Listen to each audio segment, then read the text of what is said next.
Blog Talk Radio.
You are, of course, listening to The Long Road to Ruin. Hello, I am your host, the mandated reporter, and frankly, I'm mortified, Mr. Mark Radulich. And that was a little tribute to our fallen brethren in Boston, Massachusetts, who were attacked by an unknown assailant or assailants at the Boston Marathon. This is obviously not the time or the place to do a long-running commentary on that sort of thing, just that we here at The Long Road to Ruin and 401 Mania send our prayers to the family and friends of the fallen, and just a special reminder to not to jump to any conclusions. Let the investigators do their job and you do yours by supporting those in need at this time. And that is the last I'm going to bring that up here. Again, this is The Long Road to Ruin. I'm going to, of course, bring out my co-host. He is the man who writes the 3 R's for the Music Zone, Mr. Sean Comer. Sir, how you doing? I am doing just absolutely fantastic. And, I couldn't have said it any better than you did, except that I would also throw in whoever you are, wherever you may be from, whoever it is that was responsible for this heinous, heinous act. Let me remind you of one of my favorite lines of dialogue from a Frank Miller comic. Never give an Irishman good cause for revenge. Well said.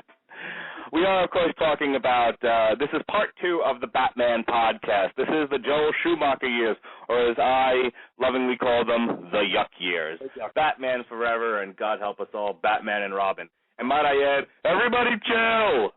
And, of course, we couldn't do this podcast.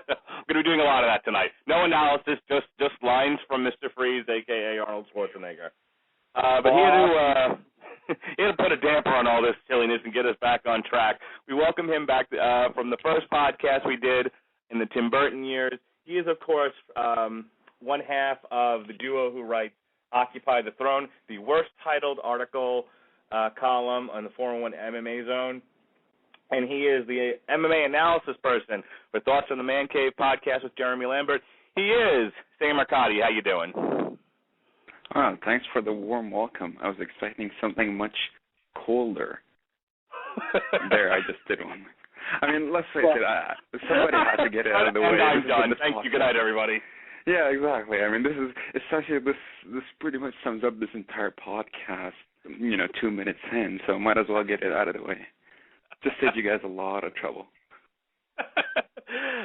Samer Kadi, bringing the punny. All right. So, when we last left our heroes, Tim Burton had scared the shit out of children and adults far and wide with Batman Returns, and the studio grabbed a hold of him and said, listen, stop scaring the straights. We need somebody who can actually, make a Batman movie that's, about Batman and not monsters. Am I the only one thanking every single deity that his Superman movie never materialized? What's that now? I said I can't be the only one who is really, really genuinely thankful that his Superman movie never materialized. I wasn't even aware that he was making a Superman movie, but... Oh, you know this? Oh, once upon a time, and I just know that one of our loyal listeners out there is probably going to... You're talking about Tim Burton? And you're talking about the one that Kevin Smith tried to write, and they told him, can you put a gay, effeminate robot and a giant spider in there? Well, no, there's a difference. According to that story, Kevin Smith was brought on by exec producer John Peters, who also produced the first two Batman movies. And, yes, and Kevin Smith, who, by the way, for those of you who don't know, has got quite the comic book writing legacy of his own, was initially brought on to write a Superman reboot, but was then summarily shit-canned during the process when they decided instead that they were going to bring in Tim Burton, who had some idea for a Superman movie in which he was going to cast Nicolas Cage. This is the one where he doesn't wear a cape and Tim Burton doesn't read comic books. That much I do remember. Well, again, partially right. Again, the not wearing a cape, okay, that was John Peters' direction to Kevin Smith when Kevin was on board. I don't know what the direction would have been to Burton, but as Kevin Smith tells it, Burton wanted to bring in all of his own people to write the movie, and so Smith was completely gone. I also seem to remember that I believe if my interwebs urban lore serves me correctly, that actually what Tim wanted to do was he wanted to do the Batman versus Superman movie.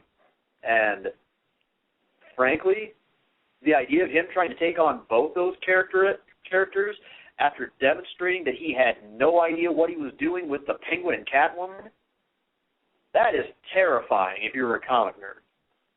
I would go ahead and say, and Samer can give a quick opinion on this, Tim Burton should be barred from doing anything related to comic books ever in his life, with the possible exception of Doctor Strange, which he could probably handle. But even then, I would be leery. I mean, not unless Helena Bonham Carter can play every single villain, then yeah, I would agree. Well, Helena Bonham Carter is the Scarlet Witch and the Wasp, and go on, it doesn't matter. Anywho, so yeah, they threw Tim Burton out of the way. He ended up going into a producer role. They brought on Joel Schumacher, and this is going to set the tone for the entire podcast, because while people have been responding to, and if you've listened to the first podcast and have been corresponding with me, we're very grateful. It was a very well-received podcast, so we appreciate the feedback. But some of the responses that I got was people actually liked Batman Forever more than they liked Batman Returns. And the direction that Joel Schumacher was given was, make this more like the comic book, make this more like the television show. We want to bring in the more colorful elements of Batman. We want to go away from the dark and more into the more accessible, mainstream, colorful version. So they were drawing from a certain period of the comic books, and they were also drawing from the 60s television show, which was shot at angles and had very animated Hollywood actors like Frank Gorshin and Burgess Meredith, etc. Stuff that we addressed in the first podcast. So, as I said 2 weeks ago, if I ask you to do something, even if it's stupid, and you would effectively do the stupid thing that I ask, the only one then to blame is me, because I asked you to do stupid in the first place. So, you can't really fault Joe Schumacher for how Batman Forever turned out. Batman Forever came out in 1995. It starred Val Kilmer, who took over the role from Michael Keaton, Tommy Lee Jones, who plays Two-Face, as opposed to, God bless him, Billy D. Williams, and Jim Carrey, coming straight out of Ace Ventura: Pet Detective, into the role of the Riddler. And then, of course, you have Chris O'Donnell, which we need to spend some time talking about Chris O'Donnell, because he reminded me a lot of Hayden Christensen's portrayal of Anakin Skywalker, but I'm getting ahead of myself. Oh, you know what?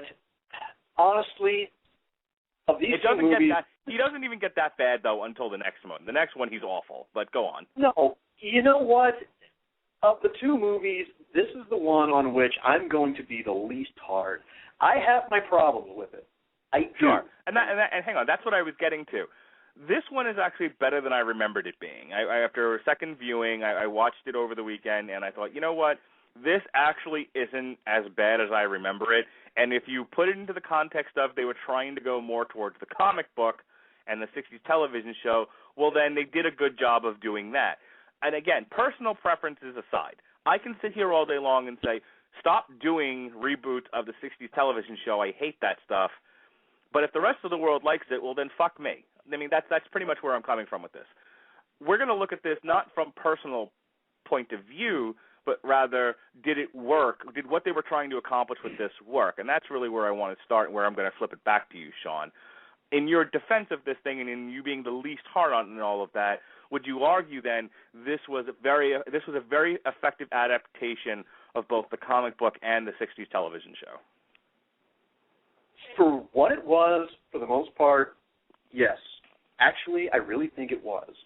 And I know we're going to go piece by piece, and we're probably going to talk about the entire cast and the entire elements, so I'm going to do my best to pace myself here and not try to go through everything in one shot. But I really think it came out okay. I don't remember coming out of this movie actually feeling really offended by the direction in which they'd gone, despite my biggest characterization issues, or issue really, since it really was only one, really being Two-Face. And believe me, I'm going to get into that at length. But, you know, I really didn't have a problem with Jim Carrey as the Riddler.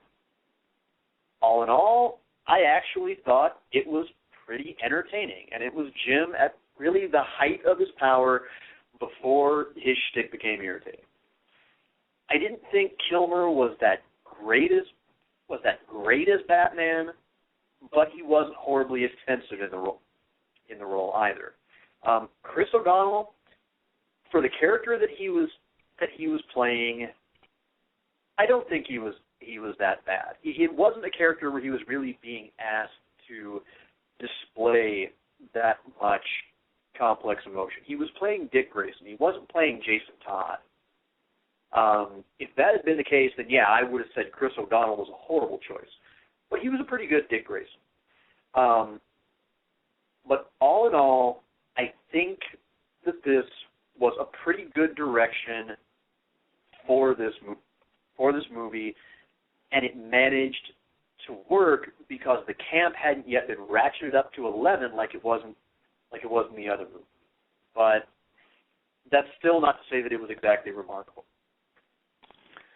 Samer, let me go over to you. I wanted to get your take on this. You know, you had talked a little bit about your first exposure to Batman, especially in the age that you were when Batman Returns came out. As an audience member, as a viewer, the transition from Batman Returns to Batman Forever, what was that like for you, and what was your first impression of Batman Forever coming off the heels of such a dark monster movie-ish Batman Returns? Yeah, I mean, to me, the first, as I said last week, the first actual full sitting of a Batman movie that I've endured was Batman and Robin, but that wasn't my first exposure to any Batman movie, because the first was Batman Returns, though I was a little kid, and frankly, I'm not going to say it scared me, but I found it just too dark, too gothic, issues that we've touched on last week. So I kind of never watched that movie in an entire sitting. And even as a kid, I found Batman and Robin to be horrible. But not long after that, I actually watched Batman Forever. And speaking as far as my initial impression was concerned, you know, when it didn't exactly have tough acts to follow, given, you know, the previous two movies that I watched, I actually enjoyed it. And as a result, I feel even today, I don't want to say biased because it's not like I've enjoyed the movie tremendously or anything now, but I've had a soft spot for it, I'll shamelessly admit. I felt it was effective. I mean, it's maybe it's kind of silly to base my current assessment of the movie on my initial impression back when I was a kid, but I feel within the context of your question it works, because what we're touching on is whether the movie worked back then. I don't think we're discussing whether the movie has aged well or, its many issues, which I'm sure we'll touch on. That's not really the point. The point is, as you said, Joel Schumacher was asked to produce a more viewer-friendly Batman movie, and I think he did. It was enjoyable. It wasn't, too cartoony, which is what Batman and Robin became, and, I'm sure there'll be time to talk about that.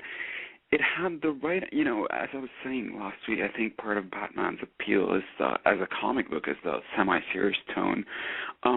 It had a little bit of that, but it wasn't too much. It wasn't like Batman Returns, definitely. The entire atmosphere of the movie didn't feel as grim.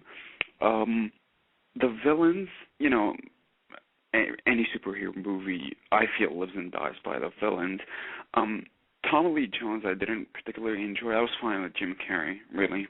When we go into more details, there are a few elements in The Riddler in which I felt Jim Carrey fell short. But as a movie, when looking at the movie as a whole, I would think back then at least, you wouldn't come out of a movie theater asking for your, 90 minutes or so back. I don't think. I think it was enjoyable. I think it served its purpose. Val Kilmer was not the most nuanced Bruce Wayne. He didn't really display, multi-dimensional acting, but he didn't exactly do what Michael Keaton did, which was that lighthearted performance that we didn't really expect, but once you watch, you see as terribly effective. I think he was more of what you'd expect out of Bruce Wayne as far as looks are concerned. And again, within the context of that movie, that worked as well, I feel. It wasn't like a particularly noteworthy performance, but again, it served its purpose. Nicole Kidman, I thought, was looking fantastic. So everything was, viewer-friendly. So the movie worked, I feel. Honestly, I feel I should hate that movie more than I actually do, which is not a lot. I don't hate it a lot. So I think it's great that you say that, because you're right. You can look at it as a film critic or as an adult and go, ugh, this is shit on toast here.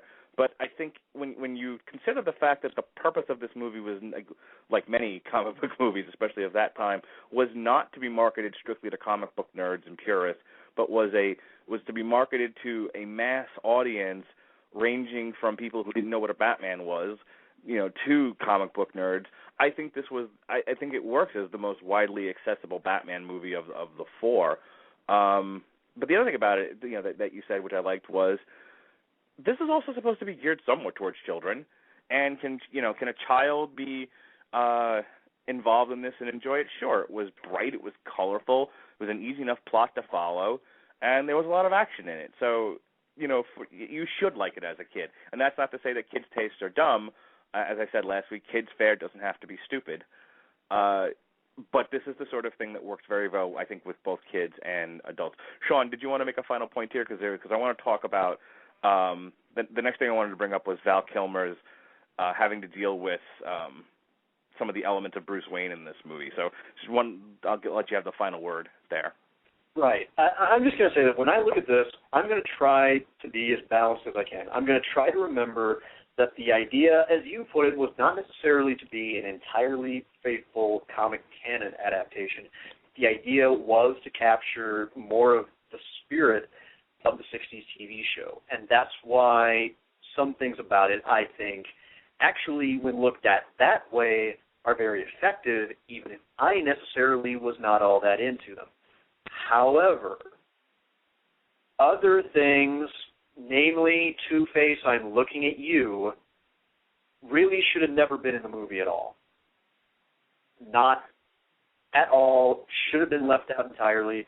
And may I just add, even though it's a pretty insignificant point, yes, Nicole Kidman looked great. That was about all that having Dr. Chase Meridian in that movie added to it. Yeah. She contributed absolutely nothing else of any value, of any substance she's whatsoever. a plot device. She was a plot device, and she served two purposes. The first purpose I actually want to get into now. No, but you know what, though? Vicky Vale was a well-acted plot device. She was a vaguely interesting plot device. That happened to look very good. Well, the only reason exactly. I point this out again is because she was my childhood crush when I watched that movie. That's why I'm further driving the point home. But yeah, go ahead. And fair enough. I'll also point out that this was Nicole Kidman very early in her career. I think the only other known movie she had really made at this point was To Die For. This was not Nicole Kidman in, The Hours, or even, speaking of camp, Moulin Rouge. This was Nicole kind of still finding her step. Whereas by the time Kim Basinger was doing Batman, she was already a veteran actress and really brought some character development to it. Michelle Pfeiffer. Let me bridge two things here. One, I think you're a little unfair to Kidman. One, she did the best job with the material that she was given. The material she was given was hackneyed and convoluted. But I think when I say she's a plot device, she was the heroine in distress. She was the love interest. And I'm fine with all of that. But what her purpose through most of this movie is to give rise to some of the psychological elements that they tried to deal with in this movie. So this is where it's a little off balance for me. It's one of the weaknesses of the film. I like the fact that they tried. It was just not handled in the best way. In this movie, they go back over the material of the first one where Bruce Wayne is sort of having to deal with his past, the death of his parents, the origins of Batman, etc. They go a little deeper into it this time, where they're dealing with the bats. And I don't know if it's in one of the cut scenes or if it's in this one, where they make a big issue out of a diary that he finds. And in the diary, and again, I don't remember if they show this in the movie or not, but there's a diary entry by his father that says, "I just want to stay home tonight, but Bruce wants to go to the movies." And it's meant to show that Bruce, the part of the driving force of Bruce Wayne becoming Batman is he blames himself for his parents' death. Now I don't think they focus a tremendous amount on that. What they do focus on though is him falling into the well and being overrun by bats and having to deal with that. My question for you, Sean, is do you feel like they just covered a lot of the same material from the first movie, and the stuff they added to it wasn't tremendously significant, or did you feel like they added more elements to basically a story that we already knew, enough so to make it interesting? In terms of that aspect, really, they didn't add anything new to it because I really didn't get what the point was of going over all that anyway. Because, well, Mark, quite frankly, you just pretty much summed it up. They didn't add anything to it. They didn't add anything to it over the course of the rest of the story, over the course of the interaction with the rest of the characters. It's just like so much of Batman, even in the comics, is just reminding us every few pages that Bruce Wayne's parents are dead. I mean, hell, that in and of itself has become its own internet meme. So all right, let me go over to Samer then. Did you like Val Kilmer's portrayal of tortured Bruce Wayne? Maybe not but I wasn't offended by it. I didn't particularly think he did much wrong, but I don't think he added anything either.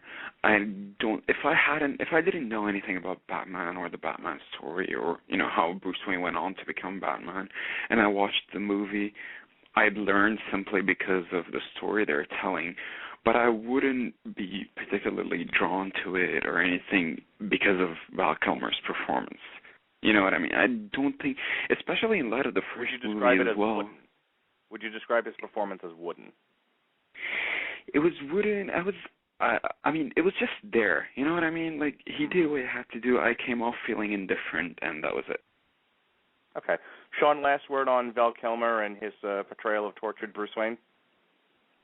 I never understood, even when I was in junior high, I believe, and this movie was new, why of all people they cast Val Kilmer. That was so out of the blue to me, and not even taking into stellar account performance and Real Genius. I'm gonna avoid that. I'm just gonna go for that entirely. Buck up, little campers. Suicide is never the answer.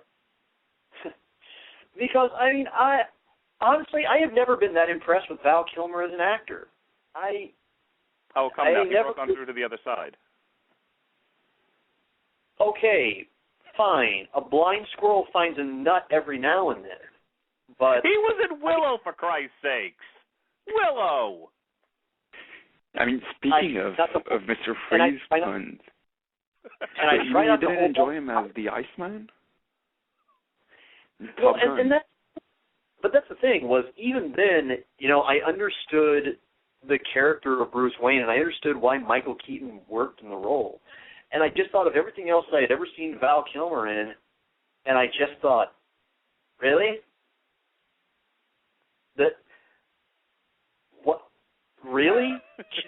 Iceman as Bruce Wayne? Why are we regressing? I think I've done this bit before where Eddie Izzard talks about British film, and I'm not going to do the whole bit, but his reaction to a British film is he doesn't even get the popcorn into his mouth. He just kind of drops it, sighs, and pushes it off. And then, in comparison to American movies where you're just eating the popcorn and the seat in front of you, and, you're just so into it. But I get that Eddie Izzard watching a British film feeling from Val Kilmer, where you're just, underwhelming would be the word that I would use. But I'll tell you what, I think if he had been, just popping out of the screen, it would have been too much. It would have been overwhelming when you consider you had Jim Carrey, who doesn't just chew the scenery, he rapes it, and Tommy Lee Jones, who was doing his best impression of Jack Nicholson from the first movie. So, Sean, I want to have a long discussion about Jim Carrey, and I kind of want to save that. So let's get into Two-Face, and I'll set you up this way. I jokingly, or half-jokingly said, Tommy Lee Jones comes off way too much like he's just doing an impression of Jack Nicholson, like he had to be the zany character in this. And again, he's doing what's written for him. I've watched the interviews with him. He tried. He went to Bob Kane. Is it? He went to is it Bob Kane? Am I getting the guy's name right? Batman. Yeah. Thank you. He went to Bob Kane, who was on the set, and said, "Tell me about Two-Face." And he read the comic books, and he tried to do justice to the character. But you're an actor, and you're told to read lines and play a role, and that was the role that was written for him, was this really over-the-top version of Two-Face. So I want you to talk a little bit about who Two-Face was in the comic books and how close to the mark, if at all, Tommy Lee Jones came, while forgiving him for the fact that he still had to carry out a role that was written for him. You actually got the impression that was Tommy Lee Jones trying? He said he was trying. I'm giving him credit. Hey, at least he tried, right, Samer? Yeah, kind of. I mean, he made a better effort than the last guy who tried, according to you. You know what? I know a lot of friends of mine tune in because they love to hear me get angry at certain parts of movies. Get ready, kids, because you're about to get your next dozen fucking Christmases all at once. If that is Tommy Lee Jones trying, then to borrow a line from one of my favorite reviews by Todd in the Shadows, because I can't think of anything else that fits this better, that's like trying to make scrambled eggs and instead you contract syphilis. How does that level of fail even exist? Here's the thing. For a movie with this direction, Two-Face should have been one of the very last characters they should have gone with, and I'll tell you why. Because if you intend to treat the comic and the characters with any dignity whatsoever in making a Batman movie, you have to consider the fact that Bruce tends to consider Harvey Dent / Two-Face as arguably one of his most conflicting failures because he feels like he can't do anything to help one of Bruce Wayne's oldest, most trusted friends. If you go back to basically the Two-Face origin story, which is The Long Halloween, the graphic novel, there's a lot of depth to Two-Face. And there's a lot of him being very conflicted and very bitter and vengeful for what becomes of his family. Actually, the actor in the movie that really nailed it the most was Aaron Eckhart in The Dark Knight, because that was a big part of the source material that Nolan referenced throughout that movie. Is you have Two-Face as a very dark, murderous, disturbed character, but he's not a laughing, hysterical, scenery-mauling maniac like Tommy Lee Jones portrayed him. Really, the best possible portrayals of him I can think of. In chronological order, Batman the Animated Series nailed him. He was sadistic, murderous, but in a more quiet, rage-filled way. After that, chronologically, you would have The Dark Knight. You would have Aaron Eckhart playing Two-Face right out of Two-Face's damn origin story, right out of the comics, and doing a damn fine, authentic job right down the line of being very bitter toward everybody that let everything he loved be taken from him.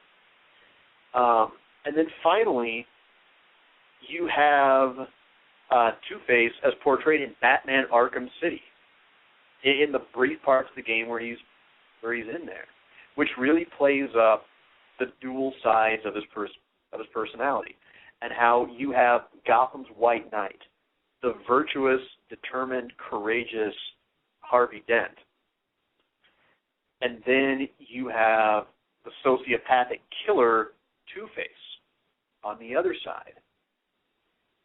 You said it best. This is Tommy Lee Jones doing an impression of Jack Nicholson in the first Batman. The problem with that is Jack did a very good job of basically aping the Joker circa The Killing Joke. He did an outstanding job. It was absolutely letter perfect, in my opinion, and he and Heath Ledger are forever and always going to be ranked as the two best live-action Jokers. I say live-action because Mark Hamill is in a class totally unto himself. That's neither here nor there. So you have this character who's very grim, who's homicidal, who's very angry, who's very dark, has a lot of depth of character and background that you can play up. That's not a character that belongs in a movie alongside Jim Carrey doing an admirable, successful Frank Gorshin impression. And again, we'll get to the Riddler in a little bit. But honestly, if this was Tommy trying, I would have hated to have seen what he would have been like phoning it in. Maybe this just isn't the kind of role that Tommy Lee Jones really does well. But if that was the way he read the character, good God, there's the broadside of the barn right in front of you, and you've just managed to blow your ear off. Okay, hang on a second. Again, I agree with almost everything that you're saying. There's a quick question here I want to pitch to Samer, but I want you to get to the end of your spiel here. But I have to stop you with this. That's not the character that was your description of Two-Face was not the one that was written for him. What was written for him was the Joker in a clashing suit. You know, and who was named Two-Face. That's not Two-Face. Okay, but if they called him, hang on, Sean. But if they called him Ham Sandwich and said, Tommy Lee Jones, play Ham Sandwich, and this is what you want, then that's not Tommy Lee Jones's fault. And you can't say, well, he didn't try. He did try. He was told this is what it is. It absolutely clashes with what was written in the script. But again, if you've ever actually acted in a movie or in a play or anything, you're kind of at the mercy of what the director wants. By and large, you can riff somewhat, but for the most part, especially in a very technical movie with a lot of special effects, they don't really want you ad-libbing.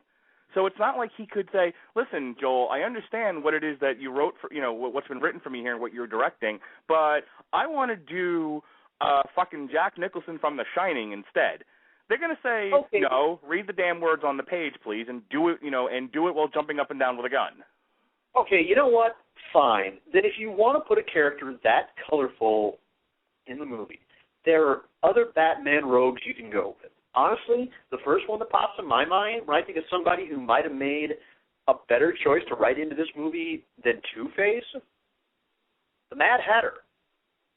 The Mad Hatter would have been fine. I'm doing the armchair thing here, I know, and I know it's an exercise in futility, but just a character like that fits that mold.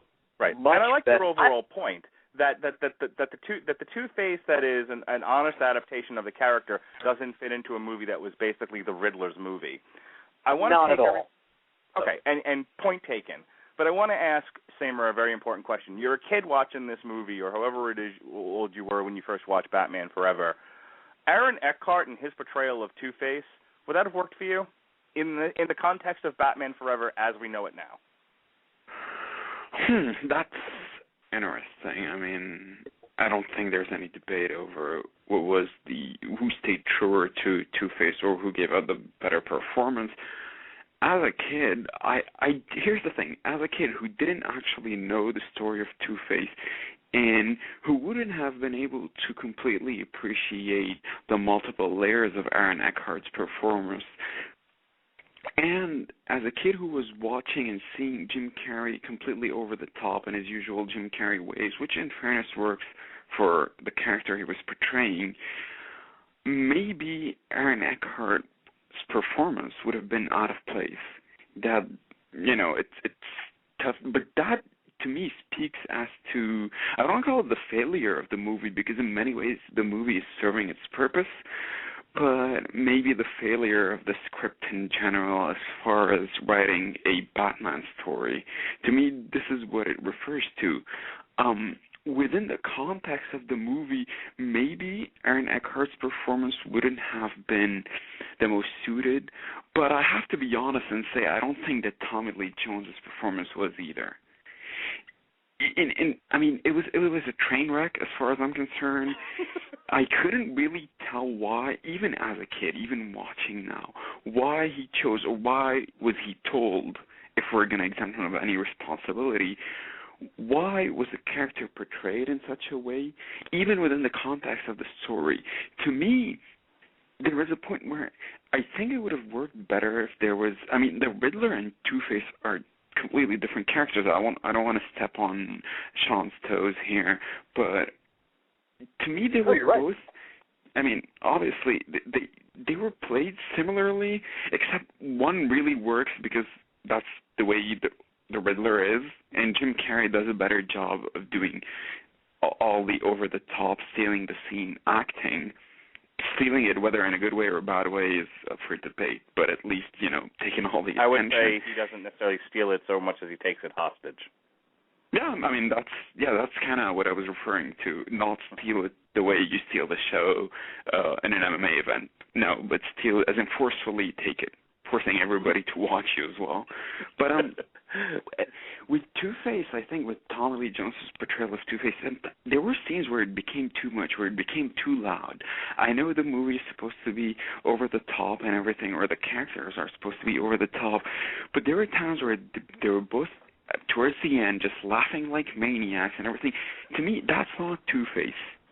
Even within the scope of this movie, that is not Two-Face. He's not this maniac. He's not Mark, you said it perfectly. It was the Joker. It was, a lame version, a very lame version of the Joker. And that's not him. He's not the guy. And to make it worse, you couldn't help but turn your attention towards the Riddler. So he was slightly there. I feel in general, as Sean said, Two-Face is really wasted in this movie as a character. And because he's secondary, maybe not secondary as far as the story is concerned, but let's face it, as you said, Mark, this is the Riddler's movie. You don't want to waste Two-Face on a movie like that, I don't think. I mean, Christopher Nolan said that when it was pitched in that he would use Two-Face in Batman Begins, he thought that a character like Two-Face would deserve much better because he is a far more complex character than that, because you can't just, write a role for him and just throw him in there in the story just to have Two-Face in there. And I feel this was part of Joel Schumacher's undoing, which became far worse in Batman and Robin when Bane was an abomination, but I guess we'll get to that in a moment. But I mean, the lines were becoming clear here as to the direction, and the mistakes were starting to get written, and it wasn't completely bad in this compared to Batman and Robin. But I think if I have a main gripe with this movie, which I'm slightly positive about for the most part, I would say it's Two-Face and Tommy Lee Jones. I mean, let's face it, Mark, at the end of the day, he is the actor playing the role, and it was bad. It reminded me of if I'm a professional wrestler and I get thrown a really, really horrible idea, say by Vince Russo, and I just have to play it, and I realize it's completely stupid. Like for example, what if you're told your name is gonna be the name of a dance, and even though you can't dance, we're gonna make you dance, and that's gonna be your gimmick? And never mind, go ahead. Exactly, something like that. But then I realized that it's absolutely stupid, so I'm just, getting a kick out of it, not necessarily in a good way, not just to enjoy it. It's like, I realize this is stupid, I'm just going to play it in a stupid way and whatever, I'm going to half-ass it. That's, to me, what Tommy Lee Jones' performance was like. I can't say I blame him, but... No, you know what? I do have a little bit of a problem with that. Sean, I'm going to go ahead and hang on, Sean, I want to go ahead and give you the last word, so make it a good one, okay? What, like right now? Yeah, go. Okay. I agree with that to a certain extent. There's taking the role, just running with it and having fun with it, and then there's just almost seeming like you're almost just tanking the role. I mean, that's why I said half-assed, not to cut you off. That's why I think I misspoke when I said getting a kick out of it, but then I said not necessarily in a good way, because in this role he was sort of half-assing. It's like, I realize it's stupid, I'm just going to, do my worst essentially and get it done with, as opposed to let's just try to make, as Brock Lesnar would say, chicken salad out of chicken shit. Well, yeah, okay. You know what? Yeah, I'm glad you mentioned that, because I'm glad you mentioned the wrestling comparison too, because there are times when you can be given something that maybe sounds ridiculous, but you really work with it, and instead of just kind of saying to hell with it, you actually put some effort into really finding something that works. Hang on, a really good example of this is Mick Foley was given Mankind, which was a stupid character, but it's forever now going to be lodged in wrestling lore as brilliant because of Mick Foley's, the way Mick Foley portrayed the character. Mark, I've got an even better example for you. Suppose that you're an athlete of a special stature. Say you're about 6 feet 10 inches tall, but you got unusual movement for a big man. You have got some particular physical gifts as a performer. I know where you're going with this. Yeah, but you just haven't put everything together. And then all of a sudden you get this cushy new gig. And what they give you to work with right off the bat after you've spent years working the territories is they tell you you're going to be a wrestling zombie. Yeah. Yeah. That would never work. That would never, ever work. Well, yeah, or suppose that you're somebody else with maybe a smaller stature, but you've got the same kind of acumen and respect from working the territories, and they tell you evil wrestling clown. Or better yet, suppose you've been wrestling the indies for a while, and they say, listen, we're going to make you Eric Bischoff's retarded nephew. What do you think about that? Oh God, yes. Yeah, so congratulations. Right there between Mark Calloway, Matt Bourne, and Nick Dinsmore, those were 3 people who were actually given fuck-all stupid concepts to work with. But they actually took it and actually said, no, you know what? I may not be given much, but I'm being given something, and I'm going to take this, and I'm going to try to find something that isn't just maybe necessarily over the top, not just something that's fun, but something that's actually going. Okay, so Sean, 50 words or less. What is it about Tommy Lee Jones's performance in and of itself in the movie? You are now, I'm going to say that you have comic book amnesia. You don't know anything about Two-Face. In the confines of this movie, what is so terrible about his performance? Because you're really slamming the guy, which is your right, but I want to know, for the purposes of this podcast, what your big problem is with his performance. Okay, fine. Taking the comic books completely out of the equation? Yeah. He's just a guy in makeup who yells a lot. There's nothing interesting about that to me. Yeah, I have to agree with that. This is, okay. And to oversimplify it, yes, which is why I said at times it was loud, and when he and the Riddler were both on the screen at the same time, he was almost distracting. It was always too much. You know, the Riddler alone served that purpose, but within that context it worked.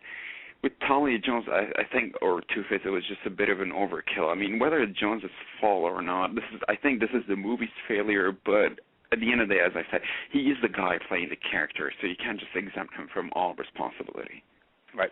Okay, here's where, and just to move on, here's where I agree with both of you guys. There was no balance among the villains, at least with Michelle Pfeiffer and Danny DeVito. There was a nice yin and yang there. You have one who was a conflicted villain and one who was a monster, and they weren't at the same pitch in every scene. They were both a little stupid in that they were both imitating animals, but that we covered that already. And this one, you get loud and louder. You know, this is Sean Hannity and Alan Combs just yelling at you from behind the screen if you're followers of Fox News. So, okay, I totally get that. And I think you both made really good points in the sense of Tommy Lee Jones, I think, you have Jim Carrey who just takes up the entire screen, and really this was his movie. Much as people say that Jack Nicholson's Joker was the central point of the first Batman movie, the Riddler has the most interesting story. As much as I bag on Jim Carrey, I hate Jim Carrey's comedic acting almost as much as I hate Johnny Depp in most of everything he ever does. But the one thing I really, really enjoyed about Jim Carrey was before he becomes the Riddler. That whole origin sequence of him being Edward Nygma and being sort of an obsessed scientist and having his entire career hinge on one idea and him being summarily shut down, feeling like he's not being heard, and him snapping because of that. Some of it's a little forced. I think, we went, and that might have just been confines of needing to get someplace in the movie, so they sped it up a bit. But, to go from, pressured scientist to homicidal murderer was a bit of a jump for me. But still, I thought that Jim Carrey, standing in front of the camera and saying, "You were supposed to understand," and then click, "I'll make you understand." I actually think that's the most brilliant thing he does in the entire movie. It's one of the few moments where he isn't jumping around like he's on meth. So, bravo for that. A little trivia for you. Do you know who was almost the Riddler? Robin Williams. Oh, okay. Well, sure you knew that. Yeah. And I don't think he would have pulled it off as well, if I may intervene here. Oh, no, not even close. No, well, because again, what my problem is that, and this is what I'm alluding to, and I'll let you guys kind of filter in here, is Jim Carrey's doing his best stuff when he's actually having to act, instead of, there's act in front of the camera, then there's do zany shit in front of the camera. The whole sequence where they're blowing up the Batcave, for example, is just Jim Carrey doing doing his Fire Marshal Bill routine, basically. Just gyrating his hips and doing baseball things and just jumping around like an idiot. Okay, fine. That's fun visually, but it's not acting, in my opinion. Robin Williams, that would have been the entire fucking movie, which is sad because, you see him in something like Good Will Hunting, and the man is a phenomenal actor. Yeah. He too gets lazy and then decides just to do his sort of stand-up routine in a lot of movies. He's the genie from Aladdin in almost everything he does. instead of when there's a director that actually sits him down and says, okay, now act for real this time. But I digress. Let's talk a little bit about, and we don't have a tremendous amount of time to spend on this because I want to get to Batman and Robin, but do you agree that this was the Riddler movie? From start to finish, his story is, I think, the backbone of this movie. He's the blown off scientist. He becomes mad. He gets superpowers essentially, and then it's all about getting revenge for having been blown off. And that and then it becomes a competition with Bruce Wayne. He figures out Bruce Wayne is Batman, and then it becomes essentially a competition of who has the biggest penis, and that takes us to the end of the movie. So Sean, the Riddler movie, yay or nay? Oh, I would agree. It's certainly a Riddler movie. It's a Riddler movie more than it's a damn Batman movie, and in that sense, it just kind of carries on part of the same problem with Batman Returns. And I got to admit, and you can fight me on this all you want to, Mark.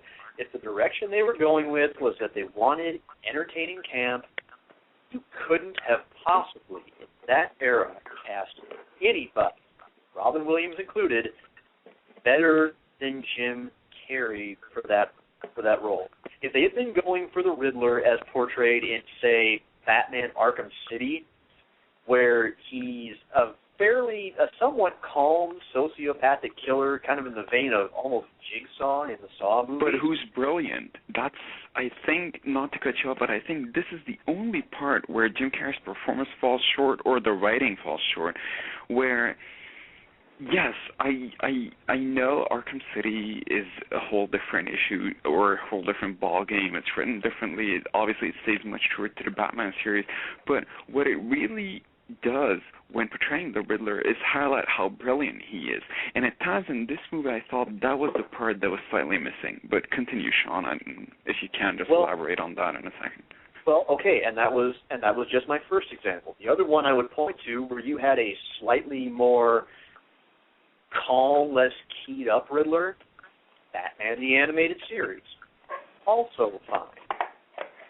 However, that would have felt a bit flat in a movie like this. That's just not what they're going for. This is supposed to be big. It's supposed to be colorful. It's supposed to be bombastic. And the Riddler is a villain that you can fit in there pretty easily, just kind of letting him go without necessarily, as Two-Face, feeling like, well, given what this character is supposed to be, this seems really out of place. So it's a Riddler movie, but I don't say that necessarily as a bad thing. No, it was absolutely a good thing, I think. He carried that movie for the most part. As we said, Val Kilmer isn't the most interesting Bruce Wayne in the world. He's not interesting at all as Bruce Wayne, let's be honest. And Tommy Lee Jones, well, if you believe Sean, it was absolutely atrocious, and I do believe Sean, he was pretty bad. So that movie, The Riddler, keeps the movie interesting, and at all times, there are times where you just want him on the screen there. It's not the truest, most loyal portrayal of the Riddler, but as Sean said, that's not what the movie's about. I would have liked to have seen them emphasize on the fact that the Riddler in general is this brilliant guy who's mad obsessed with riddles, who kind of thrives on being so intelligent. I think, obviously they alluded to that quite a lot. You guys keep saying that they don't address the fact that he's brilliant. No, the first act establishes that. Hang on. I'm playing devil's advocate in a sense here, but I also think I disagree with that in large part. He is brilliant. That was the whole point of that first interaction with them when Bruce Wayne goes into. Yes, but that's the thing, Mark. Though that is kind of thrown out the window once he actually turns into the Riddler. So, okay, fair enough. That was Edward Nygma. And I agree with you. It was great that they showed the origin. I think all of us would agree, and I'm sure Sean, as a huge, Batman comic book fan, would agree that part of what's so interesting about Batman, the whole series, the whole story, is not just the villains, but their backstory. There's so much depth. There are so many added layers to every villain, and the Riddler is no exception, I think. In fact, that's why I think, the choice of Two-Face was so bad in this movie, not just as an actor, but the character to be in that movie, because you have a laundry list of Batman villains. You could have picked anybody, and the movie would have been fine. But yeah, so I agree with you, Mark, that they showed, even though it was rushed, but it's not like it's their fault, they have timing constraints, but it's cool that they showed the origins of the Riddler, but I feel after he turned into the Riddler, and I understand they had to emphasize on the fact that he turned into this homicidal maniac, the fact that he's still extremely intelligent, that he still loves riddles, he still likes to prove his intelligence, I feel was a tad neglected at the expense of, all that I do agree with you. Jim Carrey shenanigans. The only reason why he's the Riddler and not the ham sandwich in this is because he refers to himself as that and he wears the costume.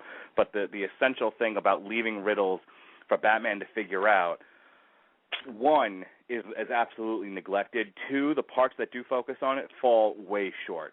There's that one thing at the end where they collect all the riddles that have been left, and it basically reveals something I think he already knew as a character, was that Edward Nygma was, in fact, the Riddler. And even if he didn't, so the fuck what? By the time he figures it out, it doesn't matter.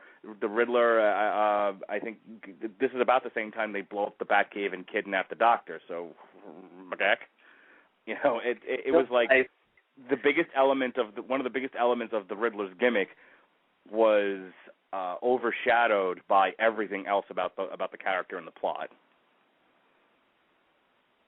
Yeah, but it works in this movie somehow. I mean, as Sean said, it works for what the movie was. Go ahead, Sean. Yeah. I was going to say, I just have to point out that to offset the, although we've said Batman Forever is horrible, but just the general disappointing nature of these two movies. As we're talking about these, I'm actually sitting here reading Batman Hush, so I can kind of wash the taste out of my mouth with some good Batman storytelling. Okay. I want to talk a little bit about Chris O'Donnell because it's a good transition point into Batman and Robin. And, Sean, I'm going to give you a portion of the podcast to kind of do the same thing you did with Two-Face in reference to Batgirl, but we're going to save that towards the end. Chris O'Donnell in this movie versus Chris O'Donnell in Batman and Robin. Now, let me say this. I think they handled Dick Grayson's origin very well. I think they were a little confused in how they wrote Dick Grayson in the sense of he looks like he's a 25-year-old man, and he's being treated like a 16-year-old, except that he's driving a motorcycle. I don't really understand how old he was supposed to be. This is kind of like Luke and Leia are twins, but one's in their 20s, the other one's not. Okay, sure. This was one of those where I felt like after 3 movies that the studio said, for God's sakes, throw Robin in there, they finally just did it and didn't really think about how they were doing it. But and I also think they wanted Chris O'Donnell, who was a hot commodity at the time, in the damn movie, and it didn't. And if he was 100 years old, they would have still said, "Well, you're 15, so deal with it, act." I think his portrayal of angry Robin, little one note, but it fit well into the story that they were trying to tell, which was here's this acrobat whose family is murdered in front of him, and Batman fails to save them. So he's angry at the world. He's angry at Two-Face for murdering his parents. He's angry at Batman for not saving them. He's angry about being an orphan. Again, a little one note, but I'll deal with it. I'll allow it for the purposes of this film. I want to talk a little bit about Anakin Skywalker. People's frustration with Hayden Christensen's performance as Anakin Skywalker, aside from the wooden acting and the horrible dialogue, which again wasn't his fault, that was the director, good old Mr. Lucas, was that he's not a hero that you want to cheer for. Granted, he'll also turn into one of the most malevolent villains in cinema history, but before you even get to that point, he's not somebody you want to cheer for anyway. The biggest complaint about the character Anakin Skywalker is he's a whiner. He's just a jerk. He argues constantly with, his supposed master. There's just so many problems with him that you're like, why do we care about you? Why people were like waiting for him to fall into lava because they hated the Anakin Skywalker character. There was just nothing savable about him. This is what happens to, in my opinion, Chris O'Donnell as Robin in Batman and Robin. Now, the thing that sets this all up is that they're constantly being poisoned, essentially, by Uma Thurman's Poison Ivy, which, boy, if you got problems with the rest of this cast, my biggest issue was this woman, but we'll get to her in a moment.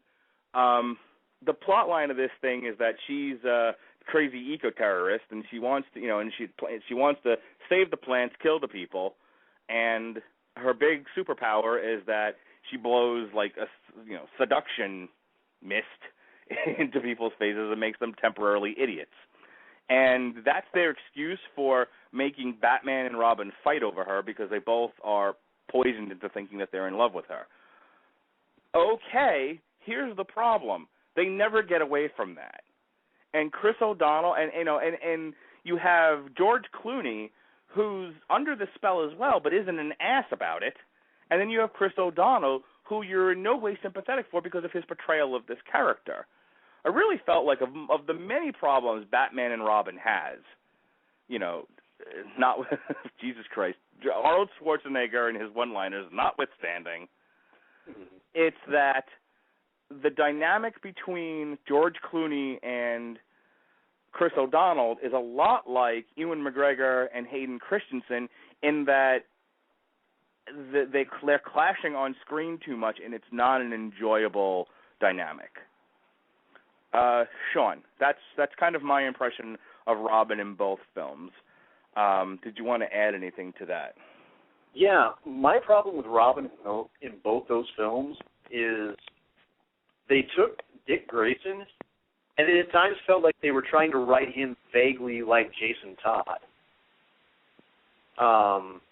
It felt like they got the Robin they were trying to go for completely wrong. And again, yes, that's being a bit of the Batman historian kind of coming out again. But I don't think O'Donnell, is necessarily a bad actor. I just wasn't really that into it because of all the characters in the Batman universe. Robin/Nightwing is one of the ones that I'm probably in whom I take probably the least interest. The only time I ever had much interest in Robin was because, quite frankly, I thought the Batman universe was a better place when Jason Todd was killed off. You and everybody else that read comics at that time. Well, yeah, because he was an obnoxious character in the first place. But also because it was a well-told story, and it gave way later on to another really well-told story in Under the Red Hood, and also even some of what's told in, the book I have right in front of me, in Hush. But it's one of those cases where I feel like, as this happens in a lot of comic movies, you have a certain character that certain fanboys are just wondering, when are you going to introduce him into the story? When are we going to get to see this guy? When are we going to get to see this guy? The best example of it, Gambit in X-Men. And when you finally, and lo and behold, what happened when you finally got Gambit in an X-Men movie? Pretty disappointing, wasn't it? Yep, well, there was a very definition of shoehorned in for no apparent reason.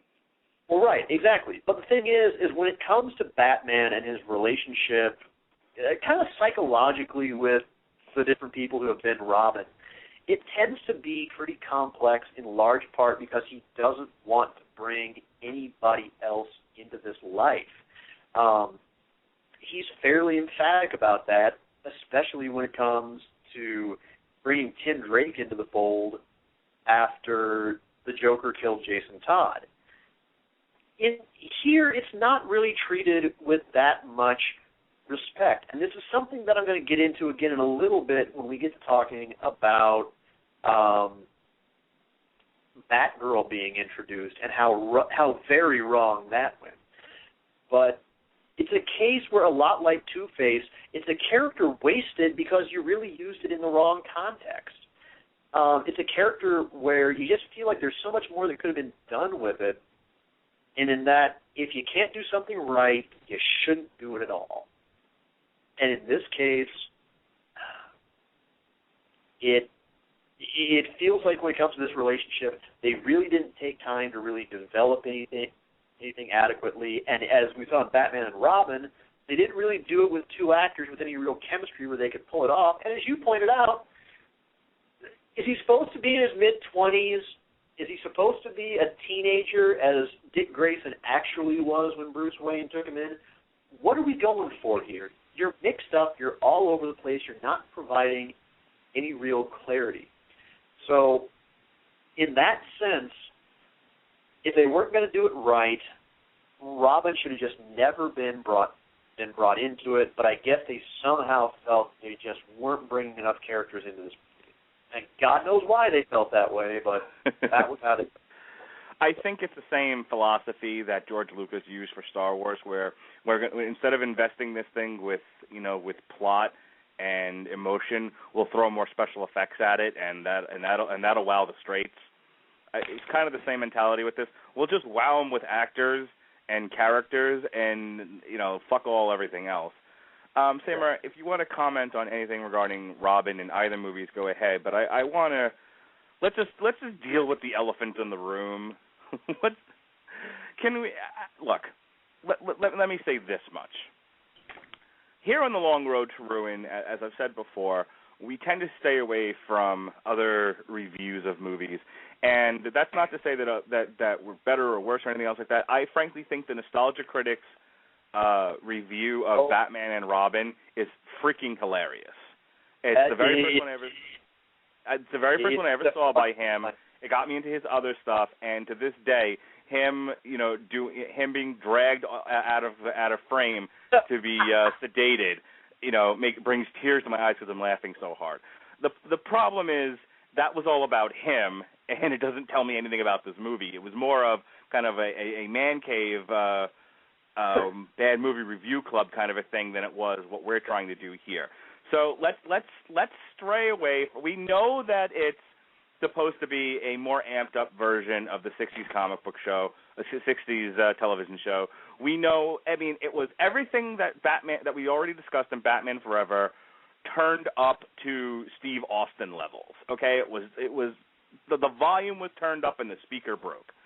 So in that context, talk to me, Bubala. Talk to me, Samer Kadi. Arnold Schwarzenegger. You put Arnold Schwarzenegger in a movie and give him lines. This man's not known for his dramatic acting. I don't even think he's ever actually been in a drama. I'm pretty sure he's done nothing but action and comedies. Can't we forgive Arnold Schwarzenegger? Can't we here on the Long Road to Ruin say it's not his fault that basically his portrayal of Mr. Freeze and everything he does in this movie is god awful and stupid? It's not his fault. It's not his fault. I actually would have to agree. At the end of the day, as I said, when it comes to Batman Forever, he's the guy portraying the character. He's going to catch a lot of the flack, and there's not much he can do about that. And to an extent, it's warranted. But ultimately, here, anybody who's going to tell me, Arnold sucked, which he absolutely did, but my rebuttal would be, all right, so pick an actor to play that character the way it was written with the same lines in the same movie. So you can't change anything but the actor and let him play out that performance with what he had. How good could it have been? Or better yet, how less bad, less horrible would it have been? Would it have been really much less horrible? The guy had puns, essentially. That's all he did, let's be honest. And I think it's pretty telling. There's a 4-minute YouTube video with nothing but Mr. Freeze puns from this movie. Yes, there are 4 minutes worth of puns in this movie emanating out of one character. I don't care what kind of actor you are, how talented you are, how on earth could you milk out a good performance out of such a poorly written character, such poorly written lines, such a joke of a movie, really, in general. obviously it's easier to get even more sour on Arnold given how bad the movie is, how bad the script is and everything, but that only enhances the argument, I think, that when a movie is this bad, when the writing is this bad, when it's such a joke in general, it's not taking itself seriously, but not in a good way. I mean, is it really? It's sort of like if you're a basketball team, or I mean, and everybody's playing like absolute shit. The entire team is playing like crap. But one player is particularly shitty, but the coach is horrible, the team is horrible, the timeouts are laughable, and nothing's working. It would be kind of silly to catch this player and say, well, you should have played better. I mean, even if the performance itself was horrible, and again, it's Arnold. It's not like he could have done better in a better environment or a better written movie. I mean, I guess he could have done better because he couldn't have done worse, but to what extent? I mean, it's Arnold. He's not a great actor. But at the end of the day, I just think it would be silly to say, oh my God, look, Arnold Schwarzenegger was so bad.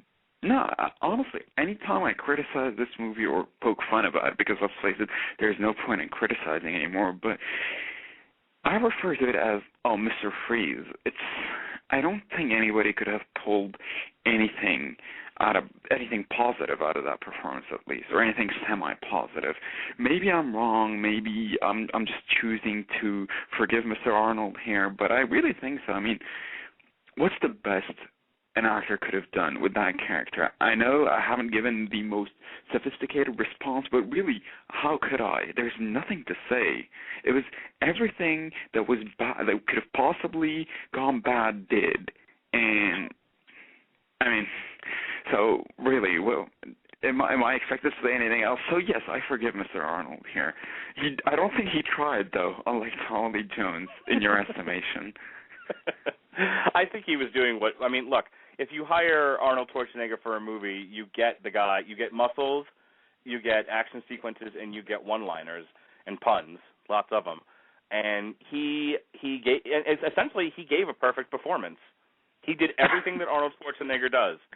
If you asked him if you said we're going to do Hamlet, not Hamlet with muscles, but Hamlet, and you bring in Arnold Schwarzenegger, it's your fault for the shitty casting, not his fault for the shitty acting. The person who I think actually gives the absolute bar none worst performance in this entire movie is Uma Thurman. Although she's facing some stiff competition. So when you say the worst performance, that says a lot. Yeah, okay, well, yeah, George Clooney gives a terrible performance. Chris O'Donnell gives a terrible performance. I mean what I say. The fact that she gave the worst performance speaks volume as to how bad her performance was, because everything else was pretty bad. Yeah, Uma Thurman is... this is going to be a bit of a stretch here, but damn it, it's my podcast, so I'm going to go with it. Well, it's our podcast. But, Sean has his rants. Kat Zingano, who if you're not a MMA person, where did that come from? Yeah, watch me dance. Kat Zingano in some pictures looks really, really hot. Looks like a beautiful woman, and then you turn the camera ever so slightly, and she looks hideous. I don't understand how that happens. It's the same face, but it's just weird to me. Like I said, in some she looks really, really good. In others, she's like rah, and it's not like in one she's beaten up, and one of them she's not. It's like the same picture almost, but it's weird. And that's my problem with Uma Thurman. Uma Thurman, hot as shit in everything she's ever done for Quentin Tarantino, and in this movie, she looks awesome in this movie. She's Uma hot. Thurman She's super hot in this movie. Uma Thurman in the Truth About you Cats weren't and gonna Dogs. say. Let's say what? No, I was saying I was hoping you weren't going to say that she looks horrible in this movie. She does. That's the only thing she does well. No, she fills up that suit nicely. She looks awesome in this movie. She looks awesome in everything she does with Quentin Tarantino. Apparently, he's like one of the few people that knows how to direct her and clothe her. But like her and The Truth About Cats and Dogs and some of the other stuff she's done, ugh. Like she's dragged behind a truck, and I don't like. How is the same person? I mean, this isn't what's her face from Monster. It's not like she's supposed to look like that. I just don't understand. Or like some of these pictures they've taken of her, like at the beach and stuff. You're just like, who the hell is that person? But, okay, I got that out of my system now. Uma Thurman, Katzengongo, same person. Now, listen. I swear I was just waiting so eagerly to know where you were going with this. I'm glad I found out. Thank you for not trashing the truth about cats and dogs. That's one of my favorite movies. No, just Uma Thurman looked weird in it. In any case, yeah. But I'm gonna do another odd comparison. Uma Thurman to Batman and Robin, it was like Madonna. Madonna grew up in fucking Detroit. She's an American, and yet somewhere in the middle of her career, she thought she was British. Don't know why. Don't know where she got the British accent from, but the Material Girl suddenly turned into the Duchess of Yorkshire and started to speak to people. You know who does this also? What's her face? Tomb Raider. Angelina Jolie, yes. Yeah, Angelina Jolie for some reason just suddenly British. Yeah, I don't understand that either. I mean, yeah. And now that you mention that, she too is somebody who can look hot as shit, but also, you know, I guess for her she can't look bad or regular, but she looks much less hot from different angles or in different movies. Yeah, I've actually got something from personal experience that really actually kind of also kind of crystallizes all this. One of my exes. This is getting super weird, but I like it. No, I'm not gonna name names, because God knows this will be the one time she actually listens to this podcast. I used to get annoyed at her after she spent a semester abroad, because she would come back and still try to employ all the same English slang. But sounds like obnoxious hipster. But not even with the phony baloney accent. Would just keep trying to imply. Just say, "You were over there about 4 months. What are you doing?" I actually agree. This is a typical Lebanese trait. I mean, I come originally from Lebanon, and people there are so known to doing that. You go to a foreign country for 2 weeks, and you come back seemingly forgotten all your roots, and you're from that country now. Yeah. I mean, it's amazing how it happens. But I'm interested in knowing, how does that relate in any way to Uma Thurman in this movie, Mark? Because Uma Thurman flip-flopped from sounding like an American, which she is, to suddenly being British, which she is not, and neither is the character, nor did it have anything. Did becoming injected with plant venom and being able to blow seductive mist into people's faces suddenly also infuse you with a British accent? Let me explain this to people who don't understand. Just because you can imitate a British accent doesn't make you a good actor, nor is it a substitute. Okay? If I ask you to read lines, if you read them to me in a funny accent, that doesn't tell me you're a good actor. It tells me you can do funny accents. Mark, you used to watch Friends, right? You know what I'm going to refer to if you're a fan of the show. You've watched every single episode? Go ahead and make your reference. I'm sure it'll jog my memory. Well, there's an episode where Ross has to start teaching at this university, and he's super nervous. He gets into class. He's afraid that students are going to make fun of him, and for some reason he's like, "Hey, well, hello, class," and I don't know. He starts speaking. That was awful, by the way, but he starts speaking with a British accent, and he starts losing it because apparently, you know, he can't maintain it, and he tries to ease them into his American accent and claim that he's been spending enough time in the States so that his American accent has taken over. But originally that's what it was, and he believed that if he spoke with a British accent, he'd come off as sophisticated and students would respect him more. So could that be what Uma Thurman was going for?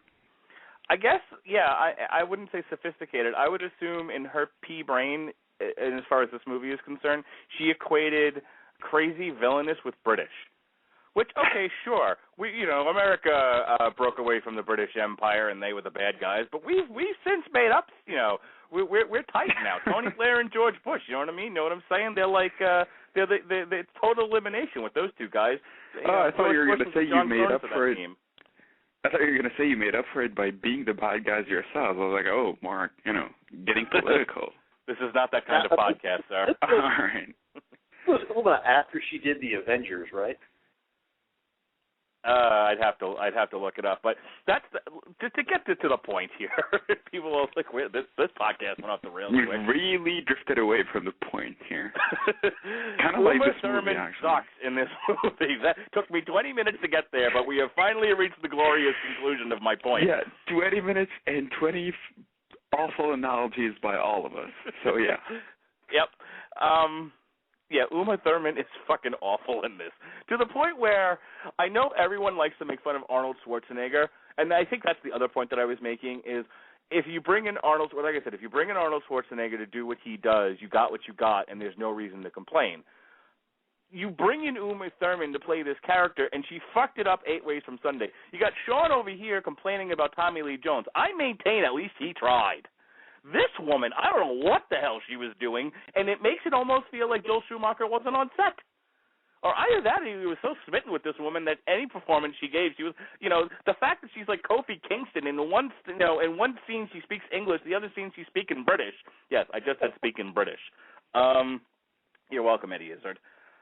And he doesn't, and they're not looking at dailies, I guess. They're not editing. They're not reshooting scenes. They're just like, fuck it, if she does the next scene in Swahili, we're running with it. Anything Uma Thurman wants, baby gets.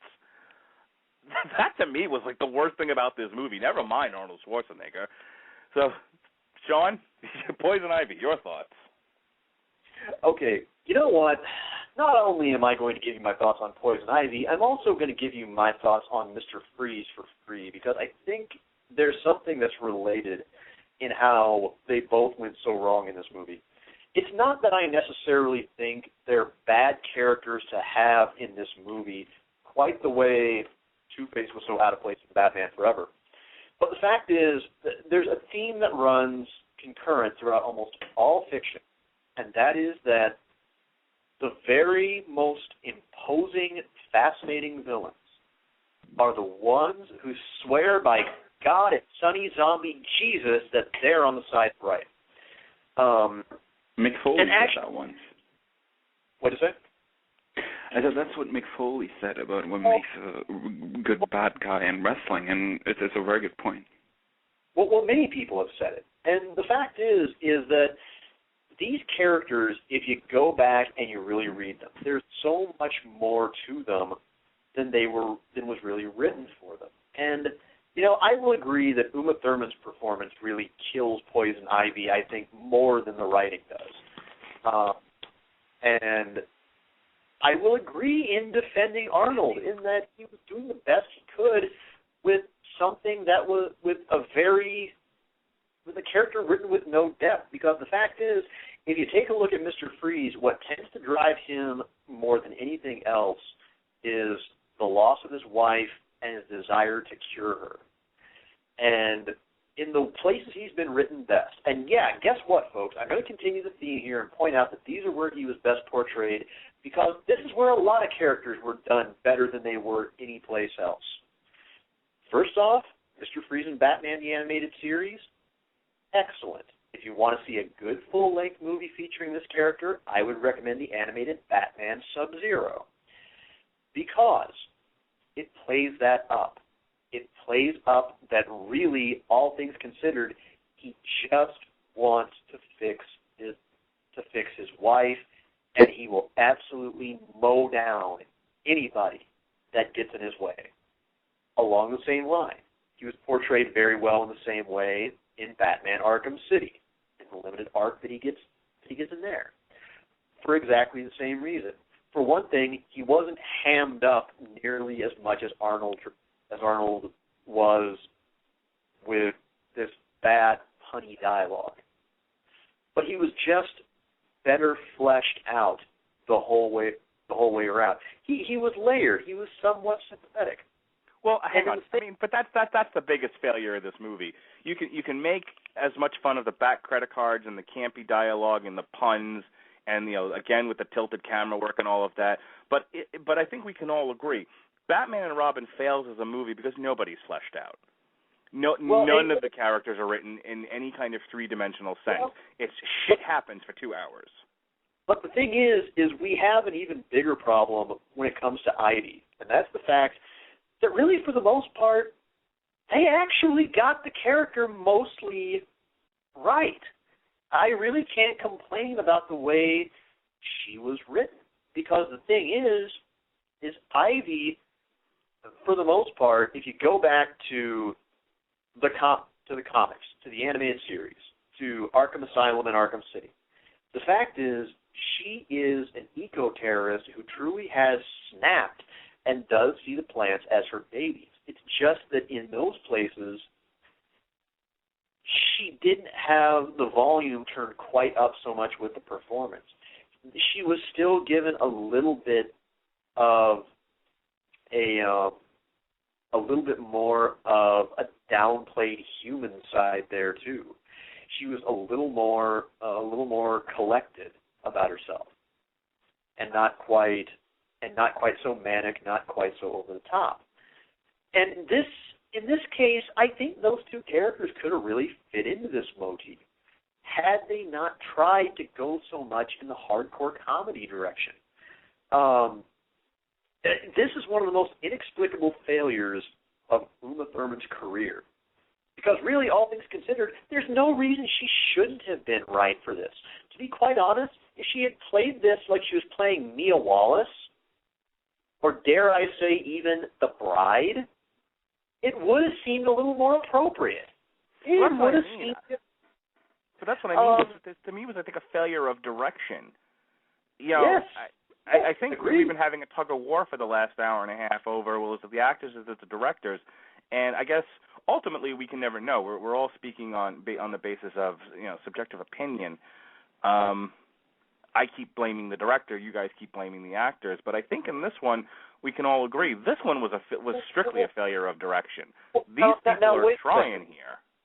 Wait, hang on. I would disagree slightly, though, because in my case, what I've been saying is to blame is arguably the writers, too. No, yeah, I would have incorporated that into director. So that's a miss.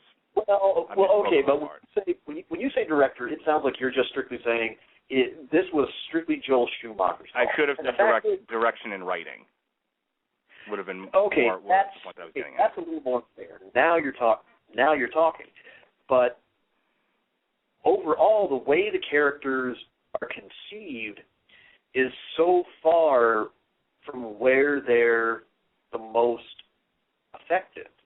And, you know, we've been really spoiled by this point by having a couple of real character-driven Batman movies, in particular the first Tim Burton Batman, to the point where we come to really expect so much more than the campy 60s bat shark repellent laden Batman. That, you know, it seems like an understatement to really say that this regressed. You know, I mean, towards the end of the Batman, towards the end of the Batman series, the guy was in a surfing contest with the Joker, and they were wearing their Bermuda shorts over their costumes, and they were doing the Batusi. So, regression, if you're basing it on the series, I don't know, almost seems to me to fit. Yeah. I mean, this was Batman written as if, I don't know, Jeff Loeb or Frank Miller, God love him, Bob Kane, had suffered a severe head injury and then been asked to write Batman again. Well, again, it's a reflection of we don't care about the source material. We're trying to write an accessible family movie. And it's an example of sometimes they do it really, really well, you know, and you get Up or you get The Incredibles, you get anything by Pixar, or you get dumb. You know, you get the Barbie movies, of now which I've seen too many because I have a child. Last thing about this, and I want to ask Samer a question here. Samer, are you familiar with the Nightfall series in Batman? No. Okay, then. Nightfall. Then I'm gonna have to redirect this. I'm gonna have to redirect this to Sean here, but I want to get some final comments from Samer too. I loved the Nightfall series. It's one I want to reread again, but because the post-Nightfall stuff I never really got into, and the whole Batman coming back after Bane breaks his back, but everything that led up to it, This is why I was so jazzed for Dark Knight Rising, because probably other than Death in the Family and The Killing Joke, my favorite Batman story is Nightfall. I love the idea of it, and I'm missing a few details here. Sean can kind of fill in the blanks for me, but essentially Bane sets free all the criminals in Arkham Asylum. They run amok throughout Gotham. Batman spends a night just kicking everyone's ass and dragging them back to Arkham Asylum, but by the end of it, he is spent. And at that point, Bane walks out from the shadows, finishes off Batman, and breaks his back. Oh, is that the Nightfall? All right, then I'm sorry, I am familiar with it. I just didn't know that was the name. Yeah, I've read it for sure. Okay, good. I absolutely loved that, and that's what I wanted to see captured on film. I wanted to see the first act of The Dark Knight Rises, of him having to basically, to me they shot the movie in fucking reverse. He fights everybody in Gotham City at the end of the movie as part of the war, Lord of the Rings scene, then instead of doing it the way that it was envisioned in the comic book. But that's a different podcast for a different day. It was a super adaptation.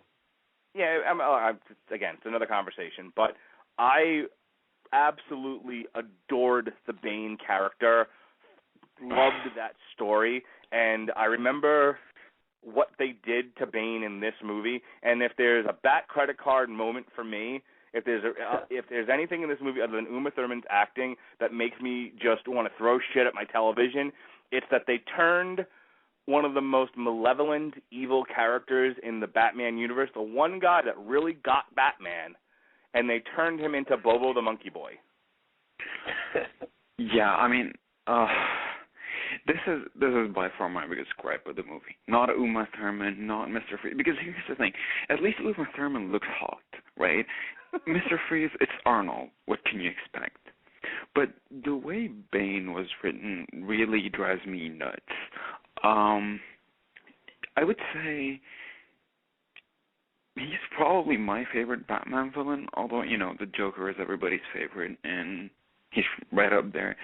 But you said, he's the one villain who got Batman. Not only is he the one villain that got Batman, but he's the one villain, perhaps the only one who's on equal intelligence terms with Batman as well. And what was he reduced to in this movie? Poison Ivy's muscle. Idiotic muscle as well. I want a quick thing. The Legends of the Dark Knight comic book, which I think I don't remember in terms of timeline when it came out in terms of when Nightfall came out, but I know that they captured Bane's origin in the Legends of the Dark Knight comic, and it's one of these deals where he was already a soldier and a mercenary and all this other stuff, and they injected him with the venom, and he essentially became Captain America. He got super strength and all this other stuff, and then he would show up years later as Bane that breaks Batman's back.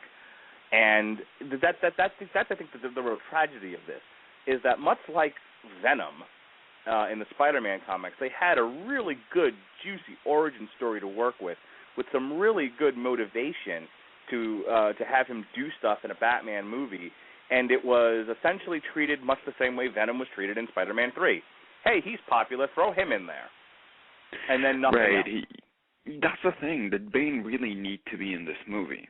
I mean, first of all, even in the best, in a hypothetical world where a Batman movie is perfectly written and stays completely true to the origins, a 2-hour movie, give or take, containing Poison Ivy and Mr. Freeze would not require an extra high-profile villain, I don't think. It would become too much.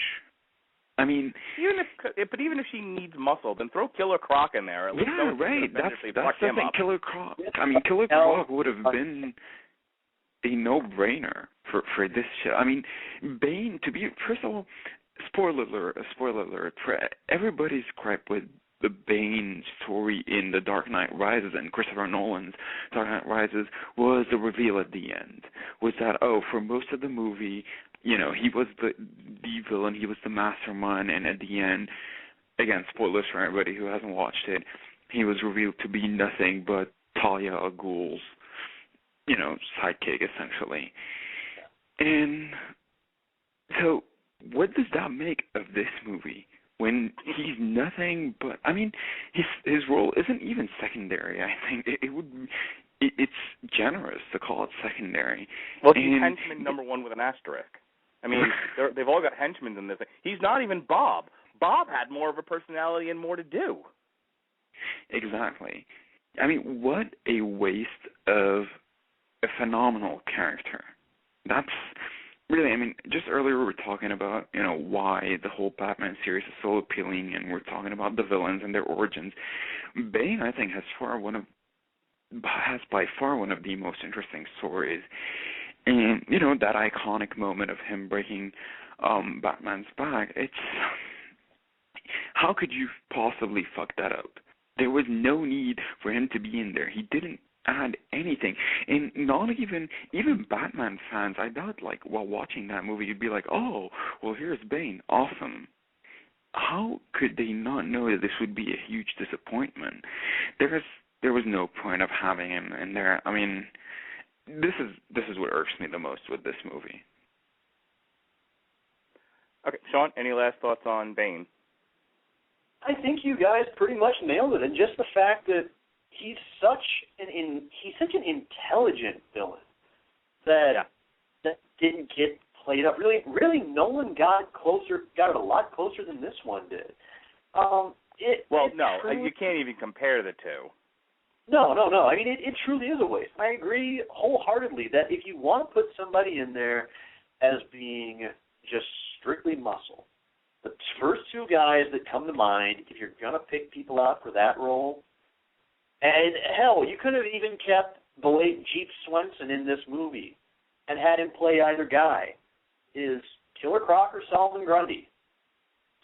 Go with Croc if you want to go with one that was used in the animated series and is a little more familiar to people. Go with Grundy if you really want to reach for somebody obscure. Go with one of those two guys, because there's not quite so much wasted depth of character there. I was gonna say they were in the Amazon already. Why can't the Venom fall on a Croc? He certainly, he turns into a man and I'm Killer Croc. Well, I'm Poison Ivy. Let's fight. Rah! It would have been perfect. Kiss my ass. That sounds ridiculous. Which would be perfect for this movie. I was going to say, it's just as ridiculous as Cats biting Michelle Pfeiffer and her, turning into Catwoman. That's not an excuse. You know what? Arguably, though, you know whose potential was really more wasted, again, in terms of character and significance to Batman, that was completely ignored, especially since you got the entire character's backstory completely bug-fuck wrong. Batgirl. Good transition. Hit it. 50 words or less. Go. Oh, it's going to take me more than 50 words. You completely, utterly wasted a character whose story is one that haunts Batman throughout his career. Spoiler alert! Batgirl, for those of you who have never read the comics, who have only seen this movie, for God's sake, you people, I weep for you. No, she was never related to Alfred Pennyworth. Batgirl was Barbara Gordon, as in eldest daughter to Commissioner Jim Gordon. As in, yes, and she was Batgirl. Batman regards throughout his career, and it plays so much into the psychology of Batman's ongoing battles with the Joker. The fact that to try to absolutely break Batman and make him want to kill him, Batman killed Jim Gordon's wife, Sarah Essen, shot Batgirl through the stomach and through her spinal cord, paralyzing her. Didn't he also do something sexual to her in The Killing Joke? I believe he does, yes. It's alluded to because you see part of a breast in that, so it's alluded to, and certainly in some of the novelizations of Batman stories. He does, actually. Mark, if I may just interfere, yes, you're right. Okay. Yeah. So, yeah, and he regards that, the fact that she brought her into this fold and put her in harm's way, and as a result, her life was altered entirely. She was paralyzed, sexually assaulted. All of this. He regards the fact that this happened to her as one of his career failures. It's a significant, haunting moment for him. And in this, by this point, it's too late to establish any of this. It's far, far too late. But no, we shove her in here anyway with a completely made-up backstory that almost seems like it's insulting to the actual character that was so well fleshed out and plays such a pivotal role throughout the rest of Batman's later career. It is, to me, it is wrong beyond words.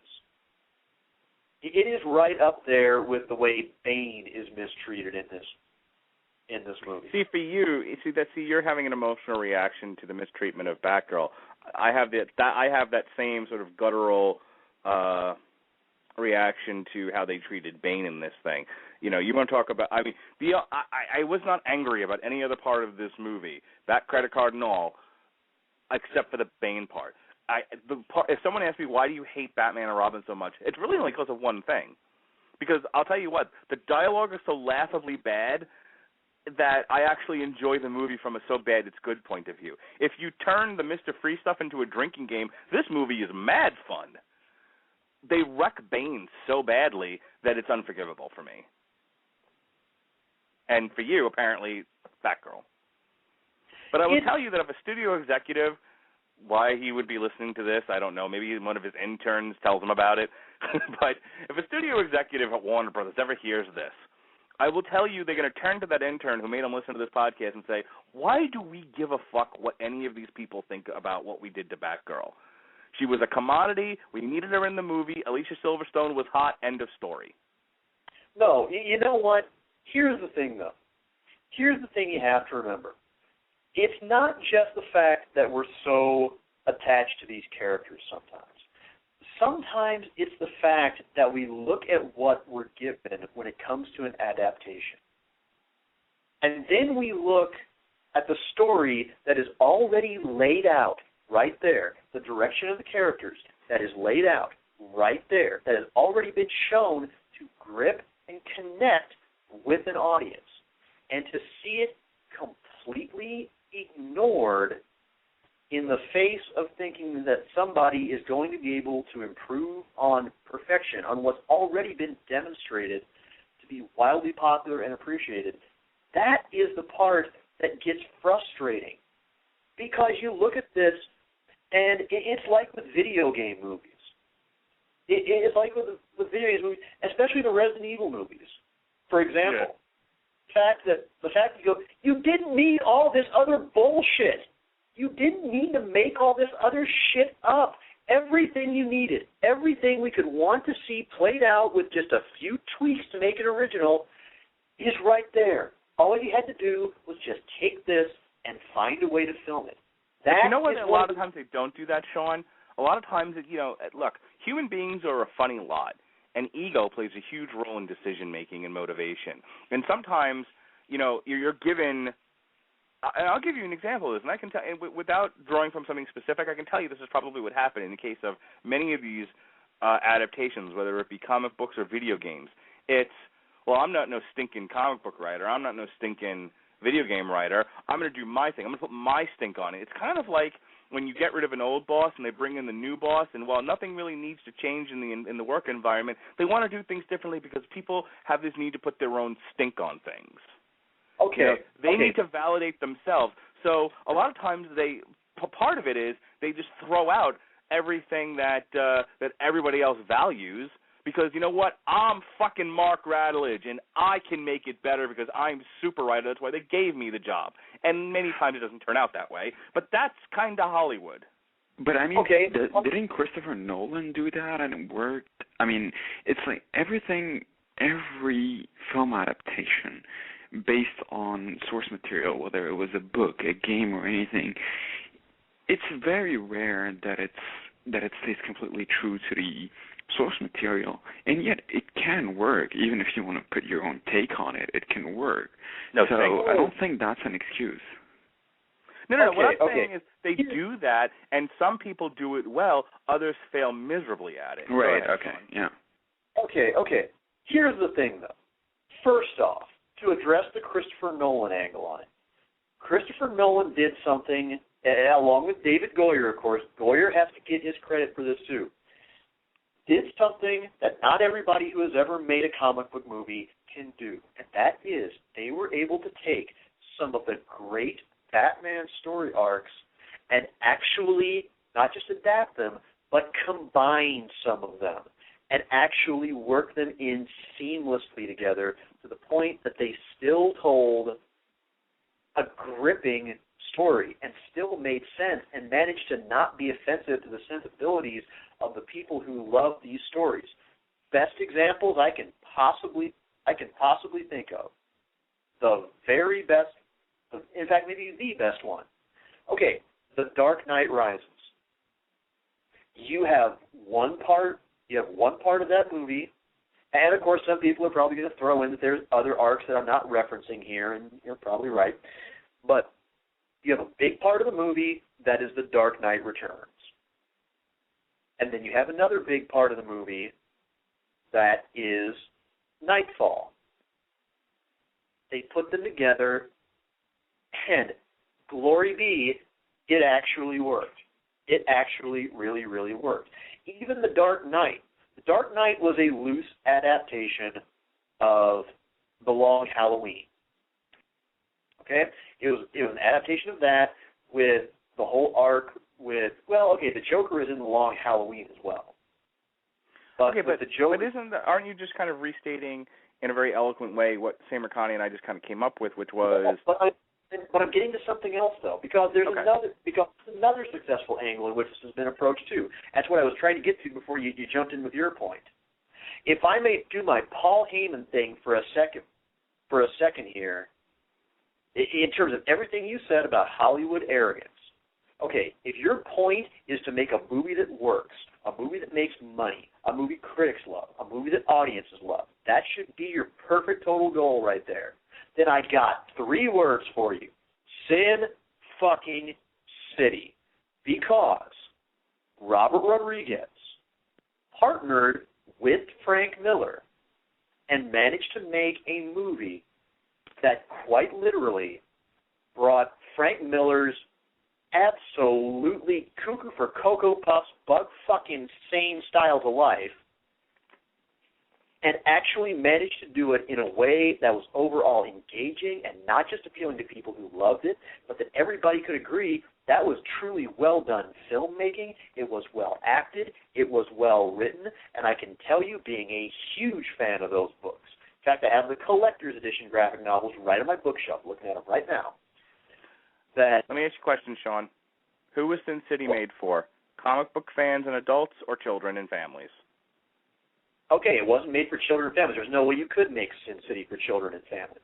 Okay, and the Dark Knight and the Christopher Nolan series of movies, children and families or adults?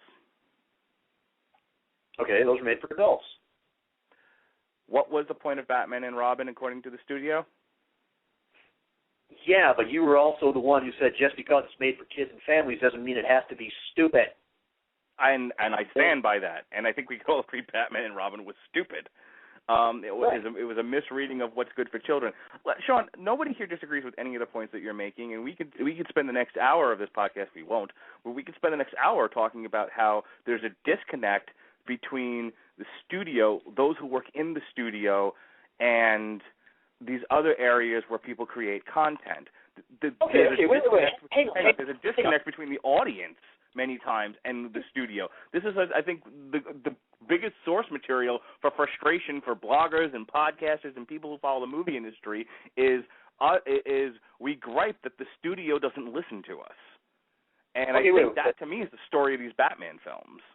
Wait, but let me throw this out there, too, because there's one thing we have brought up time and again as being the perfect example of intelligently written Batman, written with just a bit of a grim, shadowy edge, but was widely, vastly embraced by kids and families. Tremendously popular in the mainstream across the board, even across most of the adaptations, even when some of the other adaptations of it weren't that good. Hell, something that introduced a whole iconic Batman character into the franchise by itself that wasn't there before, and that's Batman the Animated Series. If you had to tell a story for kids, why not just try to abide by some of the cues of that franchise instead of just deciding that instead your tone had to be no, that shit. Because for some odd reason, that era of Hollywood producers and writers and directors were apparently vastly and mind-maddenly in love with the Batman television show. That's the only answer I can give you.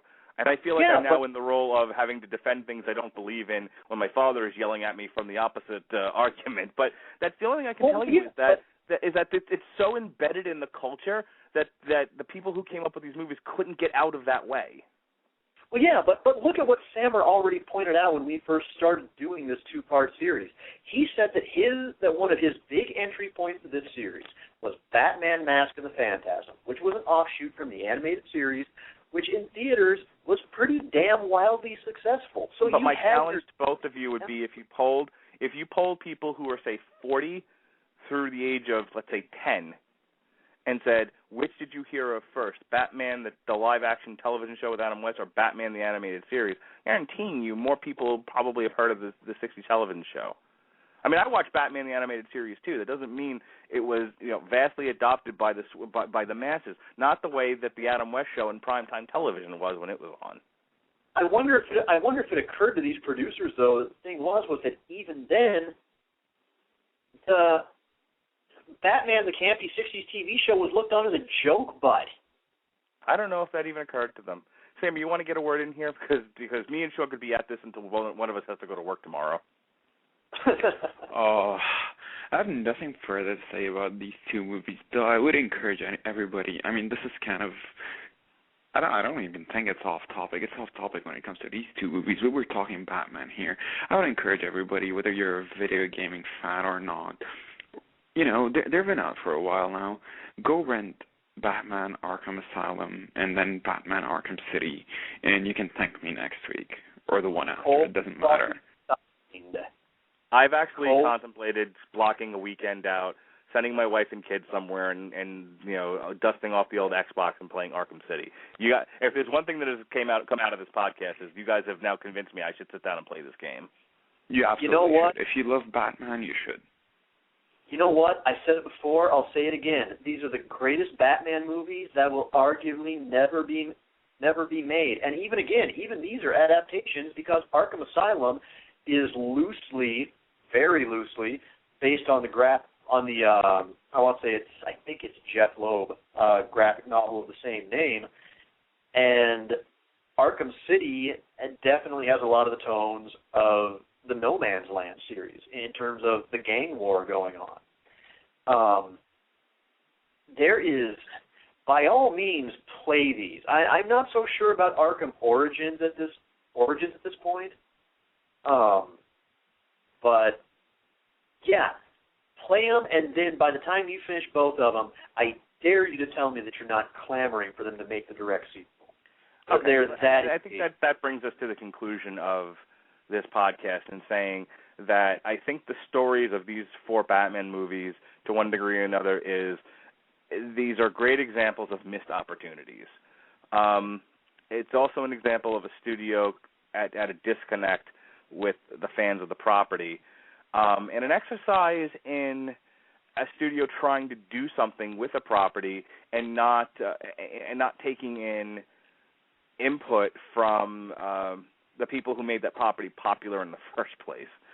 So, someday we'll do the Nolan trilogy, and maybe we'll have Samer back on that if he wants to come back. Maybe. Come on now. It's probably my second favorite trilogy of all time. So I don't know. Did you really want to sit here in the middle of me and Sean having a sissy slap fight over who's to blame for fucking up the Batman movies? Do you really want to go through this again? I mean, I think I'll have far more to say about that trilogy given how much I love it. So Yeah, I mean, I'd sit back and listen to you guys argue. I mean, it's fun. Listen, any podcast with Lambert, I'm usually doing 99.9% of the talking, so it's actually refreshing that I can sit back and do other stuff while you guys battle it out like nerds. No, we are all nerds here, let's be honest. If we're doing this, it means we're nerds. But, yeah, I'd absolutely love to be back. Well, Samer, you are welcome in the inbox anytime, man. Samer, it's been an absolute joy to have you on the podcast. First of all, it was great that you were actually audible and not, calling in from the Matrix. That always helps. So we will definitely have you back anytime that you feel that you need to chime in on any one of these movie franchises that we do.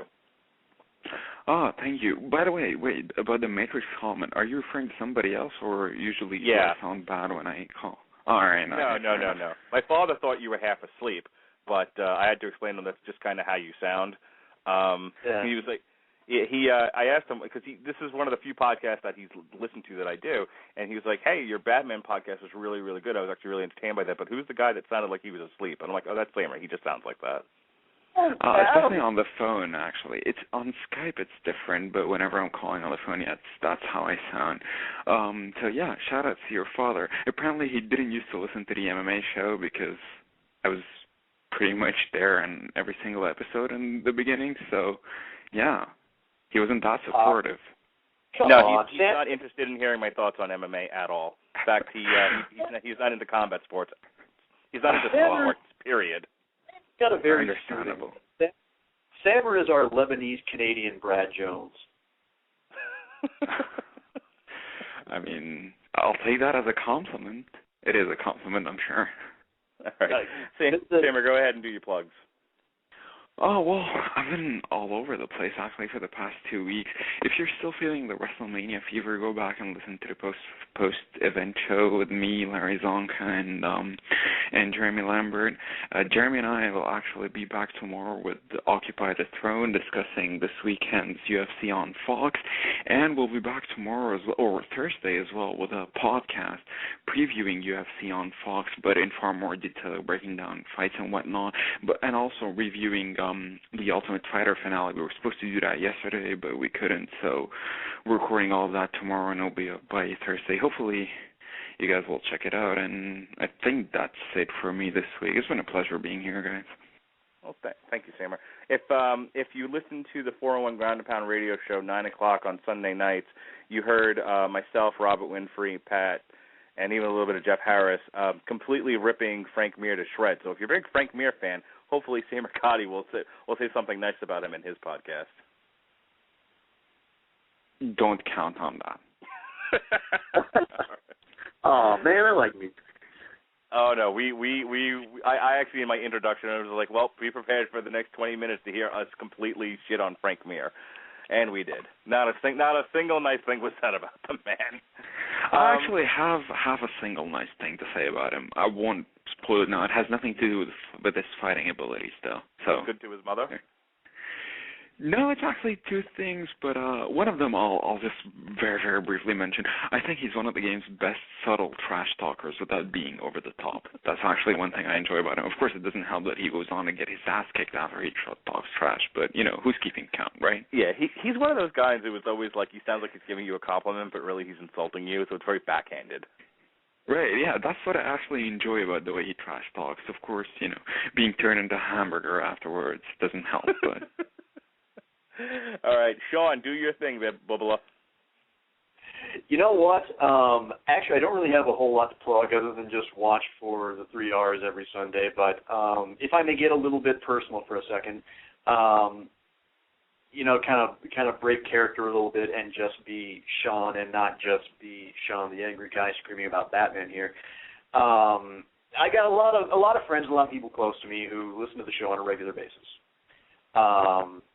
I don't know who out there is listening tonight, and I don't know who's going to download it, but today is a very big deal for me because 1 year ago today, exactly 365 days ago, I made a big move that I had been planning for 12 months, and that was I moved by myself all the way from Kansas out here to wonderful Phoenix, Arizona.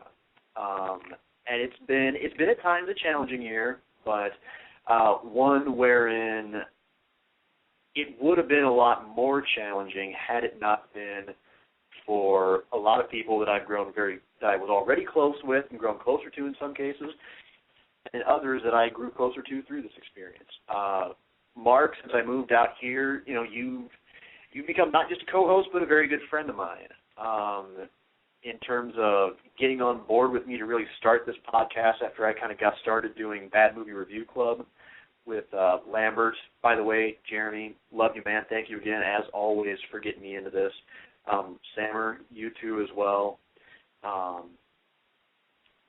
Thank you to everybody at 411 Mania for being so patient with me throughout this year. I know that sometimes I've been a handful to deal with on deadlines and lots of delays and apologies. You all have been great and have shown tremendous faith in me. Thank you to my family who helped me get settled out here. Thank you to my many, many friends and family, both here and elsewhere, first and foremost.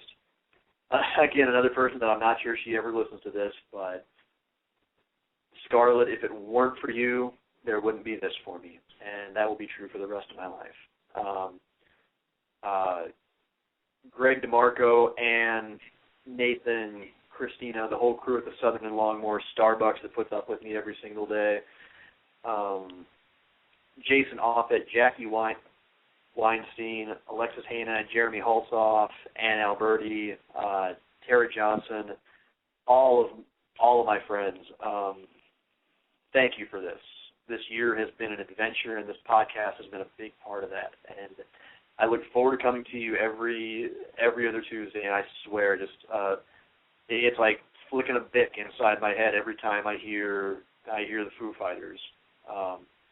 Just the light goes on, and I get to play out this crazy character for you guys that thankfully I'm not being every day anymore. So on this occasion, as I sit here on my brand new couch, thank you to everybody, because truly, whether you believe it or not, I couldn't have done this without all of you, and we could not do this without all of you. So. Well, I got to say, Sean, my wife thanks you for doing a podcast with me, so she doesn't have to listen to me rant about movies anymore, or MMA, or all the other things that she doesn't have quite this vested interest in. So, hey, Sean, it's been a pleasure. This podcast was mostly started because I wanted to talk about movies and do other things other than talk about mixed martial arts, and it was good that I found a like-minded person to do it with who could sit and argue about movies for hours and be entertaining about it. So, every other week is fun for me. Speaking of fun, Sunday nights, as I said, 9 o'clock is the 401 Ground and Pound MMA show with Jeff Harris, who I'm going to plug him again. I don't plug Jeff Harris often because he can be a jerk, but in this particular instance, he actually deserves the plug. Go read his 3 R's, specifically, I think, in the wrong section, regarding Matt Mitrione and Fallon Fox. Pretty much said word for word everything I thought about that subject. So I would concur on that. He attaboy really to Jeff. This Sunday, actually, we're going to be doing a special at our old time of 11 a.m. because I have Samer, hold your ears. I have a judging gig in the afternoon. So I don't know if I'll make it home by 9 o'clock. So we're going to just do it at 11, and we'll be reviewing the UFC on Fox show, previewing the pay-per-view, John Jones versus Decoy the Pig Hostage. That joke never stops being funny. If you want to hear me talk about pro wrestling, 411, they don't want to hear my thoughts about wrestling. I'm too weird for them. So I went over to thecasualheroes.com with Chris and Gavin Napier, who writes for the wrestling side here at 411. They've been gracious enough to have me on their Casual Heroes podcast. So they got me before WrestleMania, after WrestleMania, and after the greatest Raw in the history of Raw with the greatest crowd in the history of We Are Awesome. That's fantastic. I've been doing a lot of podcasts with thecasualheroes.com. Please go over there and check out my rantings on both wrestling and MMA. The Right Hook has made its triumphant return to Thursday nights after a hiatus in March. So if you want to hear me yell at Alex Jones regarding the Boston Marathon tragedy, Check that out Thursday night, I believe 9 o'clock on FTRradio.com, FromTheRightRadio.com. I've got a couple of music items up. I was in the top 5 this week, top 5 artists that should be in the Hall of Fame. And you may or may not have figured this out, but I'm a big fan of heavy metal based on that. Speaking of heavy metal, I got a review of Killswitch Engage's Disarm the Descent. Coming up next will probably be a review of Fall Out Boy, Volbeat possibly, and the new Drowning Pool, which if the first track or two is any indication, the new Drowning Pool is terrible. But I wanted to, what was that? You put yourself through Fall Out Boy and Drowning Pool? The Fall Out Boy was one of the few on the list that Jeremy wants done, and considering the choices that there were right now, I figured that was the least offensive to me. Drowning Pool, yeah, I'm electing to do. What the fuck did your ears ever do to you? Did we just not do a 2-hour podcast where I had to analyze an Arnold Schwarzenegger film? Points. Hey, by the way, Mark, is Bruce Dickinson in the Music Hall of Fame? Iron Maiden is not in the Hall of Fame. Oh. Then he should occupy all 5 spots on your list. Anything somebody else pointed that out. That was a boo-boo on my part. Had I thought about, not Ozzy was the number 1 spot as a solo artist. I should have put Iron Maiden as the number 2. I know, but my top 5 was Napalm Death, Anthrax, Faith No More, Ozzy, and Ministry.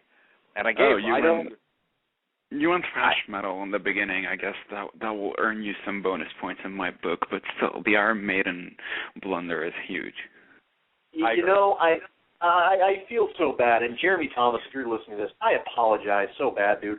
I tried to promise Jeremy that I could get him in a top 5 list, and last night I got so distracted by something that I completely forgot about it. And I joked with Jeremy at the time. I said, don't be surprised if my list consists of Stevie Ray Vaughan in Double Trouble, Stevie Ray Vaughan in Double Trouble, Stevie Ray Vaughan in Double Trouble, Stevie Ray Vaughan in Double Trouble, and what the ever-loving fuck are you kidding me? Why are Run DMC and Madonna in the Hall of Fame and one of the greatest blues guitarists of all time is not? Sammy Davis Jr. isn't in the Hall of Fame either, and he almost made my number 1 spot, but I wanted to focus on metal, because God knows 411 doesn't focus enough on metal, in my opinion. Nobody focuses enough on metal. Indeed. Too much Taylor Swift, not enough metal. There we go. Yeah, that's what you get when you do podcasts with Jeremy Lambert. You can feel my pain now. I do. I do, and I listen to every show. My ears perk up every time you guys bring me up, because that's my ego. We do bring you up often, surprisingly often, for some reason. Fuck, I won't say I'm a memorable person. I'm a memorable person without being a jerk. So exactly. That's. I mean, I at least always bring you up in complimentary terms. I don't know about Jeremy. It's fine. God bless you all. That's what I say. We're still trying to make up for that time where you wanted to kill yourself because something Jeremy and I said about you. It's because you guys didn't know I was listening to the podcast. Yeah, we made an amateur mistake at first. We've gone at great length to rectify it since. But go ahead and wrap this up, Mark. I feel like you've been trying to do this for the past 20 minutes. Only since 8 o'clock. No, I'm just kidding. All right. So the next podcast for the Long Road to Ruin is really one we should have done before we did the Mariachi trilogy, now that I've watched the first one.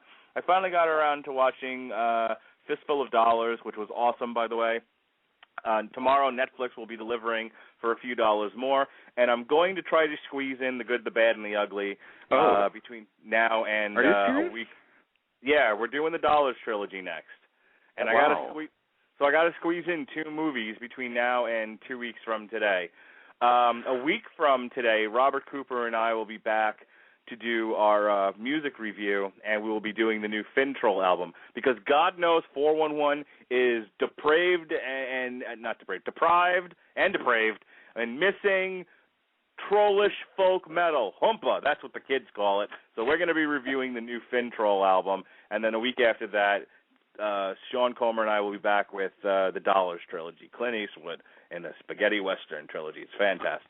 Can I just say, Mark, that after you reviewed Batman and Robin, you deserve to watch something as awesome as a Dollar trilogy. And at the risk of being controversial, I'll go ahead and say that for a few dollars more is the best of the series. All right. I would agree. I would agree with that. Well, that's a great way to end the podcast. Gentlemen, it has been a small slice of heaven, and normally when I say that, I'm being incredibly sarcastic, but this has been an outstanding podcast. Samer, as always, you bring the brilliance. Sean, you bring the brilliance and the anger, which is always good. And I bring the ending to the podcast. So, without further ado, we shall be back in 2 weeks. Be well, be safe, and behave.